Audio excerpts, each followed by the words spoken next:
If you are truly being intentional in your life and you want to find love and you're just over the dating, okay, make sure to subscribe because this is all the things that I'm all about. I found my happily ever after my person. We've been married together for 16 years. So if that resonates with you, if you want no BS, straight advice on how you can find it too, make sure you subscribe. Make this a habit where you can always find out when I post a new episode every Monday and Thursday. The new Bachelorette is out and I am loving it so much. So Jenn is our beautiful, amazing first Asian American Bachelorette and I am loving her for so many reasons. At the same time, I truly wish I was there to guide her. Like literally, there's so many things that are happening that I'm like talking to the screen and I'm like, and this is where I feel like you need to watch The Bachelorette. Like I feel like if you are really being intentional and you want to see what you should do and what should not do, this is such a great show where you can see, oh my God, that's not a good thing, and hear what I'm saying to you and watch the show and see, oh my God, what a hot mess. So let's talk about it. Devin, I'm going to start with him. Who Aaron likes to call Dylan. Like, Devin is, someone called him a budget Pete Davidson. As soon as I, saw him, he reminded me of someone, and Jenn was like, oh, he reminds me of Pete Davidson. And that's exactly really who he reminds me of that. But Pete Davidson is just so much funnier and better, and he's not trying. And this is the thing with Devin. He just lacks a lot. Like, he just is he's just so loud. He's not being respectful to the other guys. He says, I care about Jenn. I'm not egotistical, but I think he's full of shit. Like, I really don't believe him. I think he lacks emotional maturity. I just think he's so young and he's just full of himself. I think his ego's in that way. He's arguing with people. And I just feel like, him interrupting other people talking, that is important. The way that he is treating the other guys is important, should be important to Jenn. For Jenn to hear how Devin was arguing with Thomas when Thomas went to him and said, hey, the way that Thomas also handled it, Thomas had an issue because, Devin had robbed time from everybody. And, Thomas said, hey, can you please give us a chance? None of us 8 guys had a time with Jenn. Devin was like, yeah, no problem. And then the next night, Devin's just taking her. Do I think that is, oh my God, he's the worst person, Devin, for doing that? No. What I think is so clear is the way that Thomas communicated to Devin lacks massive maturity. He is just like not, the way he's communicating, his emotions took over him. He just kind of grabs him and says, we have to talk.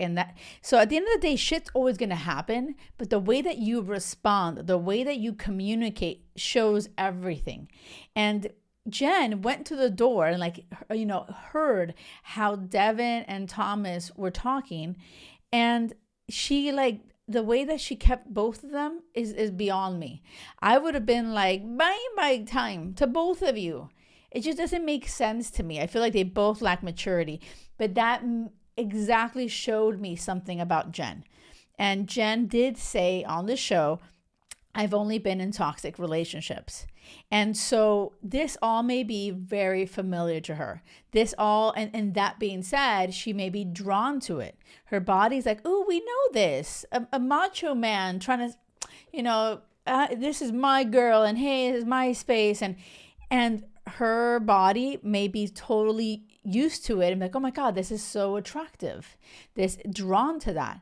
But the more that Jenn starts to get conscious, this is where coaching is gold. Her growth mindset, reading books, having a therapist, doing that work is like being able to say, wait a second, I am drawn to this. I'm attracted, but why? But what is it I really want? Do I want a little man child fighting with other men children and arguing about silly, petty bullshit? Like, is this really what I want from my partner? And if she truly was able to step away and get clarity on what she really wants in a partner and see, oh my God, this is not aligned to it, she would have not given roses to these guys. So yeah, a spoiler alert. I told you she gave roses. It doesn't matter. You should still watch it. You should still watch it if you haven't, because I really think there's so much to learn if you are watching and Devin reminds you of somebody. He's probably your douche ex-boyfriend or current douche ex-boyfriend. And like, I honestly, let me tell you something with Devin. I don't think he's like an evil guy. I don't think he's like some awful person. I just think he is not Jen's person or anyone's person right now. He's just young. He's an idiot. Like, it's okay. He probably has a lot of things going on. He's probably fun. He'll be like a cool person to like whatever. But is he the person like making her first, putting her first over himself? No. Hell no. There's no way. And so this is really bringing me to this moment of like, oh shit, Jenn. Like, will Jenn choose a guy that is like just toxic and lacks emotional, maturity? Aaron, this other guy that got into it with Devin, the way that Aaron also spoke to him was shit. Like, I'm not a fan of Aaron.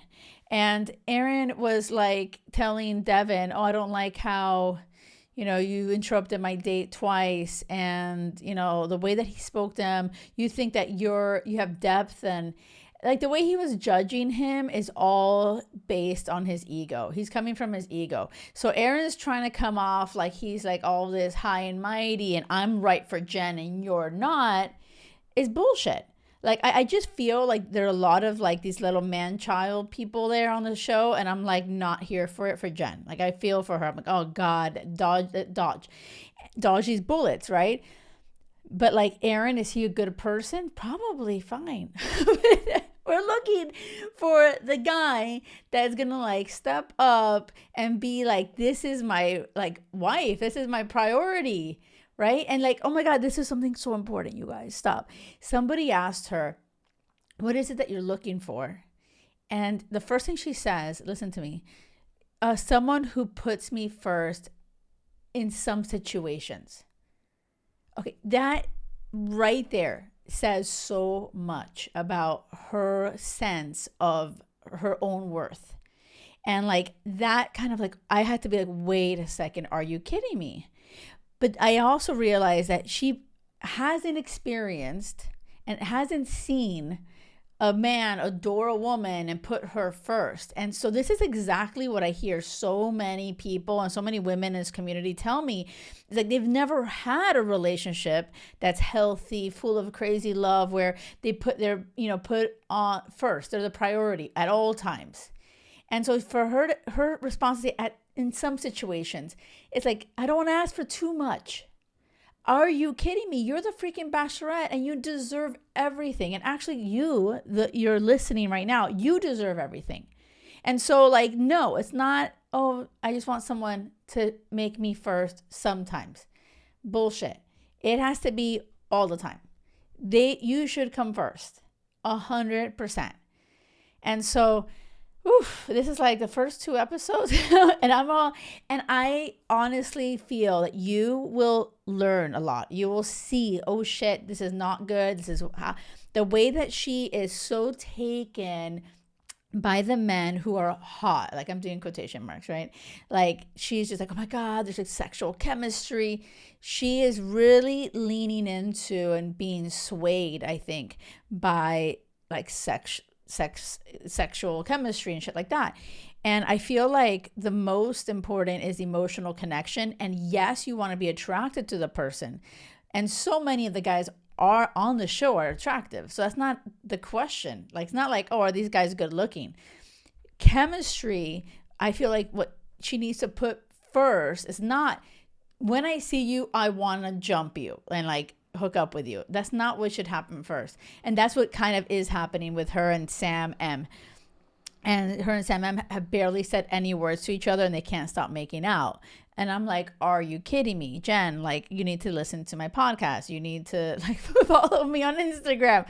You have to like listen to these things, because that's not going to serve you. That is going to confuse you.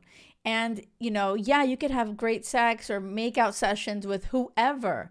But the most important thing is emotional connection. Are you aligned? Is this person always going to show up for you? And also chemistry. But what comes first is, are they really aligned? And you don't know Sam M.